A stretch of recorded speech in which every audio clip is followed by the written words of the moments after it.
तो दोस्तों आज की इस वीडियो में हम एड्स के बारे में जानेंगे कि एड्स क्या होता है, किसके कारण होता है, क्या इसके लक्षण होते हैं, क्या इसका इलाज होता है और ऐसे कौन से प्रिकॉशंस होते हैं जो हम एड्स में रख सकते हैं। ये सारी चीज़ें आज हम इस वीडियो में डील करेंगे। तो आइए आज की वीडियो में स्टार्ट करते हैं। एड्स जिसका फुल फॉर्म होता है एक्वायर्ड इम्यूनो डेफिशिएंसी सिंड्रोम। इसके अंदर क्या होता है कि जिस भी मरीज़ को एड हो जाता है या किसी पर्सन को एड्स हो जाता है तो उसकी जो इम्यून सिस्टम है वो बहुत ज़्यादा वीक हो जाती है, यानी कि जो उनकी रोग प्रतिरोधक क्षमता है वो बहुत ज़्यादा वीक हो जाती है। और जब वो वीक हो जाती है तो हमारी बॉडी में कुछ ऐसे बैक्टीरिया होते हैं, जो ह्यूमन बॉडी में कुछ ऐसे बैक्टीरिया होते हैं जो ऑल टाइम बॉडी में प्रेजेंट होते हैं, जिनको बोलते हैं अपॉर्चुनिस्टिक इन्फेक्शन।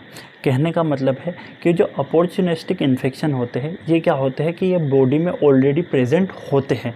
जैसे एग्जांपल के तौर पे टीबी का बैक्टीरिया हो गया, निमोनिया का बैक्टीरिया हो गया, कैंडिडा फंगस हो गया, स्टेप्लोकोकस कोकी हो गया। तो ये कुछ बैक्टीरियाज होते हैं, ये बॉडी में ऑलरेडी प्रेजेंट होते हैं। पर एड्स की कंडीशन में क्या होता है कि जब एड्स का बैक्टीरिया होता है, एड्स से क्या होता है कि जो उसकी रोग प्रतिरोधक क्षमता है, इम्यून सिस्टम बहुत ज़्यादा वीक हो जाता है। और जब इम्यून सिस्टम बहुत ज़्यादा वीक हो जाता है तो ये जो कुछ इन्फेक्शन है जो ऑलरेडी बॉडी में प्रेजेंट है, इनका क्या होता है फिर अटैक होता है। और जो पेशेंट की बॉडी होती है उसका इम्यून सिस्टम बहुत ज़्यादा वीक हो जाता है, उसके कारण वो जो पेशेंट की बॉडी है इन्फेक्शन के थ्रू फाइट नहीं कर सकती और उस कारण से पर्सन की डेथ होना तय होती है। तो ये होता है एड्स। कहने का मतलब है कि जब किसी पेशेंट को एड्स हो जाता है तो उसकी जो डेथ होती है वो एड्स से नहीं होती, एड्स को छोड़ के किसी और ही बीमारी से होती है। एड्स में क्या होता है सिर्फ उसका इम्यून सिस्टम बहुत ज़्यादा वीक कर देता है और उसकी डेथ तो किसी दूसरी बीमारी से ही होती है। तो आई होप समझ गए होंगे कि एड्स में क्या होता है। उसके बाद हम देखें कि अगर इसके इंक्यूबेशन पीरियड की बात करें तो फ्रॉम 5 मंथ टू 10 ईयर, यानी कि या किसी भी पर्सन की जो इम्यूनिटी होती है उसके ऊपर डिपेंड करता है। किसी को 5 मंथ में ही दिख सकता है या 10 ईयर्स में ही इसके सिम्टम देखने को मिल सकते हैं, यानी 5 मंथ से 10 मंथ के अंदर इसके सिम्टम्स वगैरह शो करने लग जाएंगे। अगर हम वर्ल्ड वाइड रेशियो की बात करें तो about 37.9 million people live in HIV and HIV killed more than 25 million people. कहने का मतलब है कि 37.9 मिलियन पीपल अभी भी HIV के पॉजिटिव ही है और किल्ड यानी कि कितनों की अभी तक डेथ तो हुई है तो 25 मिलियन पीपल। समझ सकते हो आप 25 मिलियन, यानी कि अगर हम 1 मिलियन की भी बात करें तो 1 मिलियन में होते हैं 10 lakhs। तो समझ सकते हो कि 25 मिलियंस की अभी तक HIV से डेथ हो चुकी है। तो ये कुछ होता है HIV के इन्फेक्शन, वो HIV का इंट्रोडक्शन। उसके बाद हम बात करें कि अगर कोजेस की बात करें कि HIV किसके कारण कोज होता है तो it is caused by HIV यानी human immuno deficiency virus. Sorry, कहने का मतलब है कि जो एड्स होता है ये किसके कारण कोज्ड होता है, तो एड्स होता है HIV वायरस के कारण कोज्ड होता है, जिसका फुल फॉर्म होता है ह्यूमन इम्यूनो डेफिशिएंसी वायरस। ये 2 तरीके के होते हैं, टाइप 1 HIV और टाइप 2 HIV। ये 2 तरीके के HIV होते हैं, इनके कारण एड्स होता है। ये एक कॉमन बैक्टीरिया होता है। सिर्फ जो एड्स का अगर जो कोजेस होता है तो वो सिर्फ होता है HIV वायरस।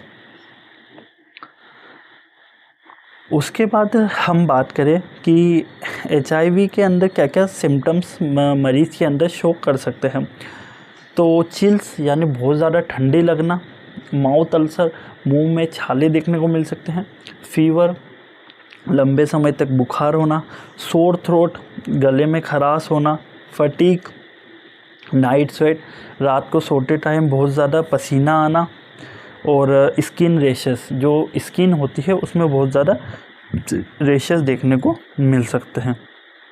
तो ये क्या होते हैं कि कुछ कॉमन सिम्टम्स होते हैं कि जिस भी पर्सन को एड्स हो जाता है तो उनमें की बॉडी कुछ ये कॉमन सिम्टम शो करती है।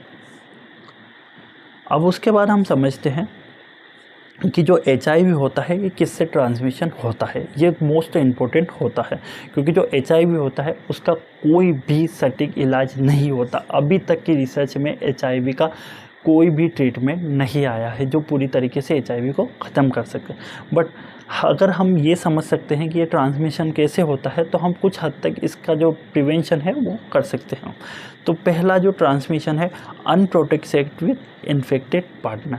कहने का मतलब है यदि किसी महिला को HIV एड्स है और अगर हमने प्रोटेक्शन नहीं रखी और इंटरकोर्स हो जाता है, उस टाइम पे भी ये सेक्सुअल कांटेक्ट में देखने को मिल सकता है। यदि अगर मेल को है तो उससे फीमेल को भी हो सकती है, और अगर फीमेल को है तो उससे मेल को भी हो सकती है। तो पहला है अनप्रोटेक्टेड सेक्स। दूसरा है sharing needles with infected person, और किसी इन्फेक्टेड पर्सन की नीडल्स को टच करना या किसी को शेयरिंग करना, या बहुत मोस्ट ऑफ कॉमन यानी कि जो किसी सैलून पे जाते हैं तो कोई नाई भी, इससे भी बहुत ज़्यादा देखने को मिलता है, कोई नाई एक ब्लेड से किसी और पर्सन को कर देता है या उसी ब्लेड से दूसरे पर्सन को कर देता है। तो कुछ हद तक अगर उस एक पेशेंट में HIV है तो दूसरे पेशेंट में भी होने के चांसेस बढ़ जाते हैं।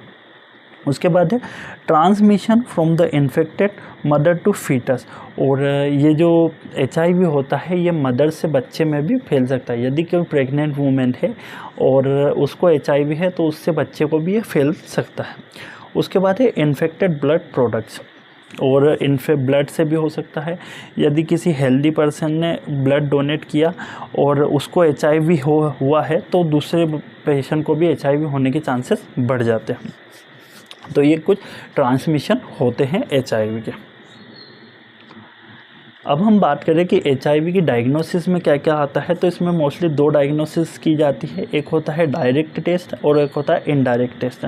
डायरेक्ट टेस्ट में क्या होता है, recommended DNA techniques, PCR, ELISA test, enzyme linked immunosorbent serological assay और वायरल आइसोलेशन इन कल्चर। ये होता है डायरेक्ट टेस्ट होते हैं HIV के। और फिर दूसरे है इनडायरेक्ट टेस्ट। इनडायरेक्ट टेस्ट में क्या होता है, लिम्फ नोड बायोप्सी, लिम्फोमिया और CD4 सेल काउंट। तो ये कुछ डायग्नोसिस होते हैं। यदि किसी पर्सन को HIV हो जाता है तो उसकी ये डायग्नोसिस की जाती है। अब हम बात करें कि इससे प्रिवेंशन कैसे, यानी कि किस तरीके से इसका प्रिवेंशन किया जा सकता है। तो पहला है awareness about use of condom, use of sharing needles and shearing, do not use sharing needles and shearing. कहने का मतलब है अवेयरनेस हो जाए, यानी कि जो अनप्रोटेक्टेड सेक्स है उससे अवेयरनेस हो जाए। और दूसरा है कि जो सीरिंज वगैरह होती है ये एक दूसरे में शेयर्स ना करें। दूसरा है donor blood should be secreted from HIV, और डोनर से भी HIV होने के चांसेस हो सकते हैं। तो कुछ हद तक जो ब्लड होता है उसको पहले क्लीन वगैरह करा ले, कुछ प्रोसेसेस होती है जिसमें ब्लड क्लीन हो जाए, तो ये सारी चीज़ें करा सकते हैं। फिर है strict sterilisation technique in hospital, clinic and should be applied. और हॉस्पिटल्स में क्या होते हैं कि कुछ स्टरलाइजेशन टेक्निक्स को अप्लाई कर सकते हैं, और क्लिनिक्स में शुल्ड वगैरह ये स्टरलाइजेशन टेक्निक। और अगर घर पे ऑलरेडी, वैसे भी होम पे तो किसी को होता नहीं है, बाकी अगर हॉस्पिटल में कोई पेशेंट एडमिट वगैरह है तो वहाँ का जो इन्वायरमेंट है वो थोड़ा एक स्टरलाइजेशन हो, ये सारी टेक्निक्स होती हैं। तो ये कुछ प्रिवेंशन होते हैं यदि किसी को ये प्रिवेंशन होते हैं जिससे HIV ना हो सके। उसके बाद हम समझते हैं कि इसका ट्रीटमेंट क्या है। वैसे तो मैं बता दूं कि HIV का जो ट्रीटमेंट है, अभी तक HIV का कोई भी ट्रीटमेंट नहीं आया है। इसमें क्या होता है, कुछ हद तक पेशेंट्स को सिर्फ जो इम्यूनिटी की कुछ टैबलेट दे सकते हैं, उनकी इम्यूनिटी बूस्ट हो सके, और उनका जो HIV का एक जो टाइम ड्यूरेशन है वो थोड़े लंबे समय के लिए बढ़ जाए, उनकी जो इम्यूनिटी है उनका पावर डोज बढ़ा देता है। पर एकदम परफेक्ट जो HIV का जो ट्रीटमेंट है वो अभी तक नहीं हुआ है। पर इसमें कुछ ट्रीटमेंट में कुछ लॉन्च किए थे, जैसे एक न्यूक्लियोसाइड एनालॉग 1987 में ये एक प्रोग्राम किया गया था। इसमें क्या हुआ था, स्लो HIV ग्रोथ। इस प्रोग्राम का एक मेन जो कारण था कि जो HIV होता है उसकी जो रेट है, ग्रोथ ऑफ रेट है, वो कुछ हद तक स्लो हो सके, यानी कि HIV पूरी तरीके से ख़त्म नहीं होगा पर उसकी जो ग्रोथ रेट है वो स्लो हो सके। दूसरा जो प्रोग्राम चलाया था प्रोस्टेट इनिबिटर्स, इसमें क्या होता था, decrease HIV level in blood. जो इसमें जो दूसरा प्रोग्राम चलाया था इसका जो मेन कारण क्या था कि जो HIV हो जाता है उसका जो लेवल होता है वो डिक्रीज़ कर सके। उसके बाद और भी चलाए थे non nucleotide reverse transmitted inhibitor 1966 में और एप्रिप्ला 2006 में in the combination of Sustiva and Truvada. ये जितने भी जो प्रोग्राम चलाए थे इनका सिर्फ एक मेन कारण था कि जो HIV है उसकी जो ग्रोथ हो उसको स्लो कर सके, उसका जो एक लेवल है उसको डाउन कर सके। पर अभी तक HIV का कोई भी सटीक ट्रीटमेंट नहीं हुआ है। इसमें जो पर्सन को HIV हो जाता है उसको नॉर्मली कुछ मेडिकेशंस दी जाती हैं, एंटीबायोटिक्स दी जाती हैं, उनको इम्यूनिटी बूस्ट की कुछ टेबलेट दी जाती है जिनसे उनकी इम्यूनिटी बूस्ट हो सके और उनका जो HIV का जो टाइम ड्यूरेशन है वो थोड़े समय के लिए बढ़ जाए। बट ये कुछ प्रोग्राम्स चले थे जिनमें HIV के बारे में ये सारी चीज़ें थी। तो आई होप आपको वीडियो समझ में आई होगी और अगर आपको हमारी वीडियो अच्छी लगी हो तो like, share and subscribe. Thank you.